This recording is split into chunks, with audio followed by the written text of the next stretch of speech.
जय हिंद साथियों। आज हम इस वीडियो में बात करेंगे पीएसयू सेक्टर के विषय में। आज हम इस वीडियो में दोस्तों बात करेंगे कि पीएसयू सेक्टर क्या होते हैं, और ये हमारा इंडियन इकोनॉमी का टॉपिक होगा। और हम देखेंगे कि पब्लिक सेक्टर अंडरटेकिंग क्या होती है, ये कौन कौन से प्रकार के उद्योग होते हैं।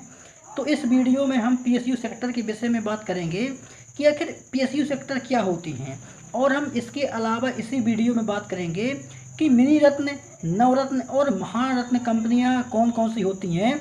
तो ये सब हम इस वीडियो में बात करने वाले हैं।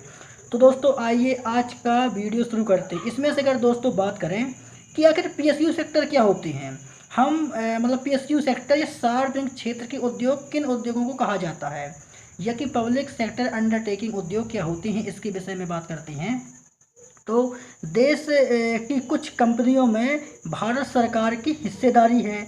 जिन उद्योगों में सरकार की हिस्सेदारी होती है उसे सार्वजनिक क्षेत्र के उद्योग कहा जाता है। तो इसका मतलब है दोस्तों कि जिस भी उद्योग में सरकार की हिस्सेदारी होती है तो उन उद्योगों को पीएसयू सेक्टर के तहत रखा जाता है। अब देश में प्राइवेट उद्योग भी हैं, देश में गवर्नमेंट उद्योग भी हैं, या कि देश में कुछ पीएसयू सेक्टर भी हैं। तो हम पीएसयू सेक्टर किन उद्योगों को कहेंगे, इसकी क्या डेफिनेशन है। तो इसकी बात करें कि देश की जिन भी कंपनियों में, देश के जिस भी उद्योगों में भारत सरकार की हिस्सेदारी अगर है तो उन उद्योगों को पीएसयू सेक्टर के तहत रखा गया है। अब बात करते हैं कि आखिर से उस उद्योग में सरकार की कितने परसेंट की हिस्सेदारी होनी चाहिए। तो किसी भी उद्योग में अगर सरकार की 50% से अधिक की हिस्सेदारी है तो उस उद्योग को पीएसयू सेक्टर में रखा जाता है। तो जिस भी उद्योग में भारत सरकार की 50% से अधिक की हिस्सेदारी है तो उस उद्योग को पीएसयू सेक्टर के तहत रखा जाता है। और जो दोस्तों ये पीएसयू सेक्टर है, तो इस पीएसयू सेक्टर को 1956 की औद्योगिक नीति के तहत इसको लाया गया था। तो ये होते हैं क्या, पीएसयू सेक्टर होते हैं, पब्लिक सेक्टर अंडरटेकिंग उद्योग होते हैं। इसके अलावा दोस्तों बात करते हैं कि आज देश में कौन से पीएसयू सेक्टर हैं जो कार्य कर रहे हैं। तो इसमें है बीपीसीएल जो दोस्तों भारत पेट्रोलियम है। ये भारत पेट्रोलियम एक पीएसयू सेक्टर है, एक पीएसयू उद्योग है। और इसके अलावा रेल परिवहन है और सार्वजनिक बैंक हैं। तो ये जितने उपक्रम हैं इनको पीएसयू सेक्टर के तहत रखा गया है। इसके बाद हम बात करते हैं कि महारत्न, नवरत्न और मिनी रत्न उद्योग किससे कहा जाता है। आखिर भारत सरकार ने पीएसयू सेक्टर के किन उद्योगों को महारत्न की श्रेणी में रखा है, और किन उद्योगों को नवरत्न की श्रेणी में रखा है, और किन उद्योगों को मिनी रत्न की श्रेणी में रखा है। तो इसके विषय में बात करते हैं। आखिर ये महारत्न उद्योग क्या होते हैं, नवरत्न क्या होते हैं, मिनी रत्न क्या होते हैं, इसके बारे में देखते हैं। तो अगर दोस्तों बात करें कि महारत्न, नवरत्न और मिनी रत्न क्या होते हैं, ये कौन से उद्योग होते हैं, तो भारत सरकार ने देश के उद्योगों को 3 भागों में बांटा है। जो भी उद्योग हैं, जिन भी पब्लिक सेक्टर उद्योगों को इनके तहत रखा गया है तो उनको भारत सरकार ने 3 भागों में बांटा है। पहले जो कैटेगरी में उद्योग रखे गए हैं उनको बोलते हैं दोस्तों महारत्न उद्योग, और इसके बाद आते हैं नवरत्न उद्योग, और फिर इसके बाद आते हैं दोस्तों क्या, मिनी रत्न उद्योग। तो महारत्न उद्योग, नवरत्न उद्योग और मिनी रत्न उद्योग। और इसके अलावा जो मिनी रत्न उद्योग होते हैं तो इनको भी 2 भागों में बांटा गया है। ये श्रेणी 1 के मिनी रत्न उद्योग और श्रेणी 2 के मिनी रत्न उद्योग। और ये जितने भी उद्योग हैं तो ये सारे उद्योग पीएसयू सेक्टर के जो उद्योग आते हैं तो उन्हीं उद्योगों को इनके तहत रखा गया है। जो भी उद्योग पीएसयू सेक्टर में आते हैं तो पब्लिक सेक्टर अंडरटेकिंग के उद्योगों को ही महारत्न, नवरत्न और मिनी रत्न की उद्योगों की श्रेणी में इनको और रखा गया है। इसके बाद हम दोस्तों बात करते हैं कि मिनी रत्न से शुरू करते हैं। पहले हम पढ़ेंगे मिनी रत्न उद्योग क्या होते हैं, उसके बाद पढ़ेंगे दोस्तों जो मिनी रत्न के ऊपर का स्टेप होता है वो होते हैं नवरत्न उद्योग। फिर उसके बाद हम पढ़ेंगे महारत्न उद्योग। अब हम इसमें पढ़ने वाले हैं कि मिनी रत्न उद्योग क्या होते हैं। तो श्रेणी 1 के जो मिनी रत्न उद्योग होते हैं ये क्या होते हैं, तो इसके अंतर्गत छोटे उद्योगों को रखा गया है। इसके बाद बात करते हैं किसी भी कंपनी को अगर मिनी रत्न की श्रेणी 1 में शामिल होना है तो उसके लिए आवश्यक शर्तें क्या हैं। तो अगर किसी भी उद्योग को सरकार मिनी रत्न की श्रेणी 1 में शामिल करना चाहती है तो उस कंपनी को कौन कौन से नियम कानून, कौन कौन सी शर्तें उस कंपनी को पालन करना चाहिए। तो ये जितने भी उद्योग मिनी रत्न की श्रेणी में आने वाले हैं, ये सब पीएसयू सेक्टर के उद्योग हैं, क्योंकि सरकार आगे चल के पीएसयू सेक्टर के उद्योगों को ही मिनी रत्न, महारत्न या नवरत्न की श्रेणी में रखती है। तो अगर किसी भी कंपनी को मिनी रत्न की श्रेणी में शामिल होना है तो उसके लिए आवश्यक शर्त क्या होती हैं।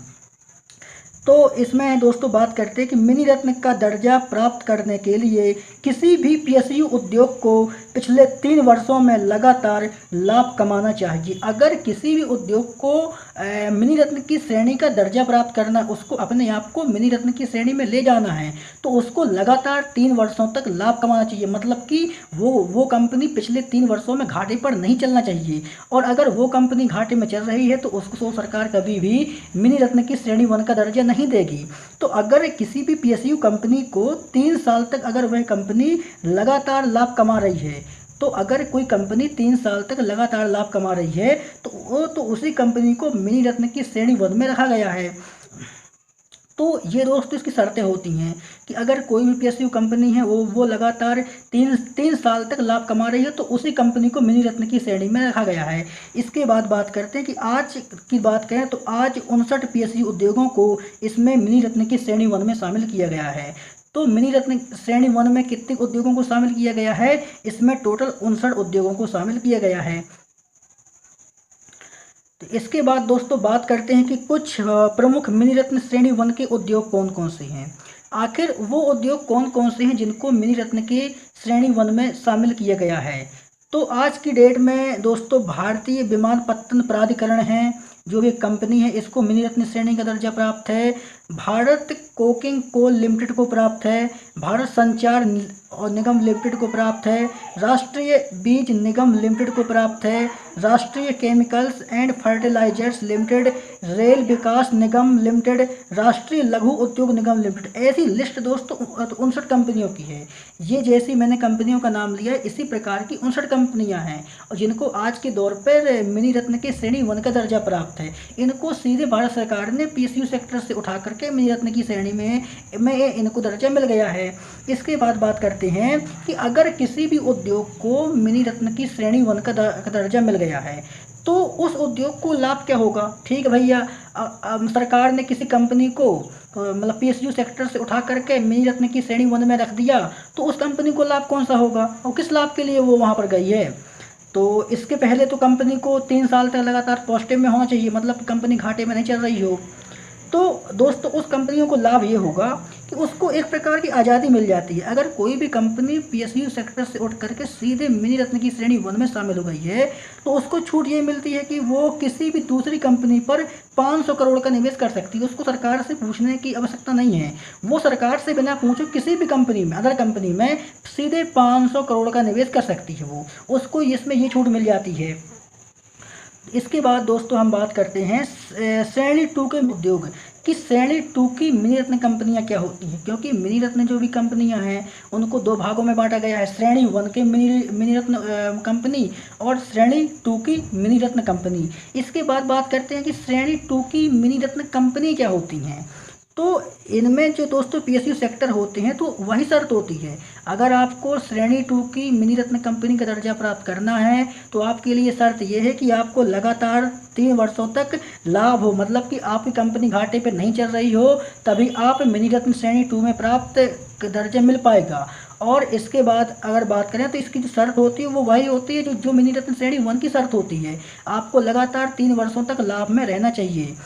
तो इसके बाद बात करते हैं कि ये मिनी रत्न श्रेणी 2 की कंपनी में कौन कौन से उद्योग आते हैं। उद्योग की बात करें तो आज की डेट में इसमें टोटल दोस्तों 15 कंपनी आती हैं जिनको मिनी रत्न श्रेणी 2 का दर्जा मिला हुआ है। और वे कंपनी कौन कौन सी हैं तो वो हैं HMT लिमिटेड है, Bharat pumps and compressor limited है, केंद्रीय रेल वेयरहाउस कंपनी लिमिटेड है और खनिज अन्वेषण निगम लिमिटेड है। तो ये कंपनी इनको मिनी रत्न श्रेणी 2 का दर्जा प्राप्त हुआ है। तो अगर किसी कंपनी को मिनी रत्न श्रेणी 2 का दर्जा अगर मिल भी जाता है तो उस कंपनी को फ़ायदा कौन सा होगा। तो उस कंपनी को फ़ायदा ये होने वाला है कि अब ये मिनी रत्न श्रेणी 2 की कंपनियां जो भी हैं तो उनको ये फ़ायदा होगा कि वो सीधे 300 करोड़ का निवेश कर सकती हैं। उनको अगर वो 300 करोड़ का निवेश किसी अदर उद्योग में कर रही हैं तो उनको सरकार से पूछने की कोई ज़रूरत नहीं है, वो सीधे 300 करोड़ का निवेश कर सकती हैं। तो उनको ये फ़ायदा मिल जाता है अगर कोई भी कंपनी पीएसयू सेक्टर से उठ करके सीधे मिनी रत्न श्रेणी 2 में प्राप्त हो जाती है। तो दोस्तों आज के लिए बस इतना ही। दोस्तों हम इसके अगले वीडियो में नवरत्न श्रेणी के उद्योग पढ़ेंगे कि आखिर भारत की किन कंपनियों को नवरत्न श्रेणी में रखा गया है। तो इसके विषय में हम इसके अगले वीडियो में बात करेंगे। तो दोस्तों आप हमारे चैनल स्टडी 18 इंडिया को सब्सक्राइब कर लीजिए, बेल आइकन को प्रेस कर लीजिए। मिलते हैं अगले वीडियो में, जब तक के लिए आप सभी का धन्यवाद है।